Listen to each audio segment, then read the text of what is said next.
नमस्कार। मैं मानसी गर्ग आप सबका स्वागत करती हूँ अपने YouTube चैनल पे।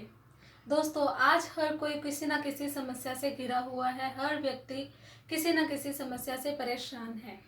तो आज मैं आपसे बात करूंगी कैसे हम अपनी दिनचर्या में छोटे छोटे परिवर्तन लाकर अपने जीवन को खुशहाल बना सकते हैं, कैसे हम अपने जीवन से नेगेटिव एनर्जी को दूर कर सकते हैं और पॉजिटिव एनर्जी लेके आ सकते हैं। तो सबसे पहले बात करते हैं घर के प्रवेश द्वार से। तो हमें अपने घर के प्रवेश द्वार को बहुत ही साफ सुथरा व सजा कर रखना चाहिए वहाँ, क्योंकि जो घर का प्रवेश द्वार होता है वहीं से सकारात्मक या नकारात्मक ऊर्जा हमारे घर के अंदर आती है और यही ऊर्जा हमारे घर के सदस्यों पर अपना प्रभाव डालती है, वो चाहे वो सकारात्मक ऊर्जा हो या नकारात्मक ऊर्जा।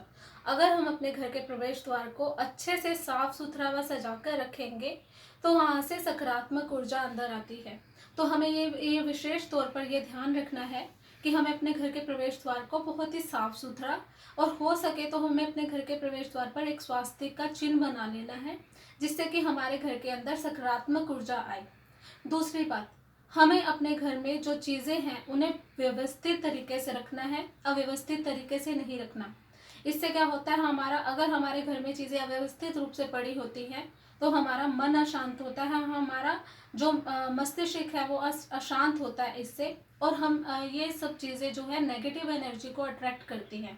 तो ये बात का हमने विशेष रूप से ध्यान रखना है कि हमारे घर की चीज़ें जो है व्यवस्थित तरीके से हो हमेशा ही।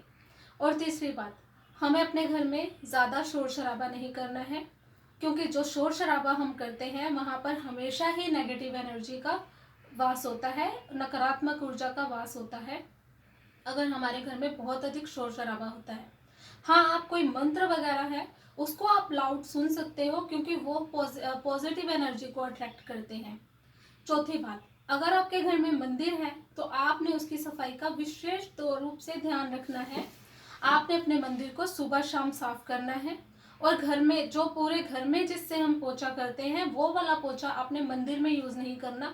मंदिर में हमेशा एक साफ सुथरा कपड़ा ही आपने पोछा उससे ही पोछा करना है और उसको हमेशा साफ सुथरा रखना है। पांचवी बात, आपने अपने घर की रसोई में हमेशा सात्विक भोजन ही पकाना है। नॉनवेज वहाँ पे नहीं लेके आना है, क्योंकि रसोई में अन्नपूर्णा माता का वास होता है। अगर हम उसको अशुद्ध करते हैं तो इसके हमें नेगेटिव रिजल्ट मिलते हैं। तो आपने अपने घर की रसोई में हमेशा ही सात्विक भोजन ही पकाना है। छठी बात, आपने अपने बेडरूम में अपने पास अपने सिरहाने जूते नहीं रखने हैं। आपने वहाँ पर कुछ भी सोते समय अपने पास इलेक्ट्रॉनिक चीज़ें नहीं रखनी, जैसे मोबाइल, लैपटॉप। आप अपने सोने से पहले उसको थोड़ा दूर हटा दें, ताकि उसका जो नेगेटिव असर है वो आपके ऊपर ना पड़ सके। सातवीं बात, अगर आपके बेडरूम में शीशा है तो वो पति पत्नी में मतभेद का कारण बनता है। अगर आप उसको हटा दें, अगर आप नहीं हटा सकते, आपके बेडरूम में ड्रेसिंग टेबल है तो सोने से पहले आप उसे ज़रूर कवर कर दें। आठवीं बात, अगर आपके घर में कोई मेहमान आता है तो आपने उसको हमेशा उसका आदर करना है, और हो सके आपने कोशिश करनी है कि वो बिना खाए पिए आपके घर से ना जाए। और एक आखिरी बात, आपने अपने घर के आंगन में तुलसी का पौधा लगाना है। तुलसी का पौधा हमेशा अपने साथ सकारात्मक ऊर्जा लेके आता है। वो जितनी भी नेगेटिविटी है वो सबको दूर करता है तुलसी का पौधा। और आपने वहां पर भी विशेष रूप से सफाई का ध्यान रखना है, उसके आसपास गंदगी नहीं होनी चाहिए। अगर आप अपवित्र हो तो आप भी उसके पास ना जाइए। वहां तुलसी के पौधे के आसपास भी आपने विशेष रूप से सफाई का ध्यान रखना है। तो ये अगर आप छोटी छोटी बातों को अपनी दिनचर्या में ले आते हैं तो इससे आपको बहुत ही अच्छे रिजल्ट मिलेंगे। आपके घर से जो नेगेटिविटी है वो दूर जाने लगेगी और पॉजिटिविटी आपके घर में आएगी।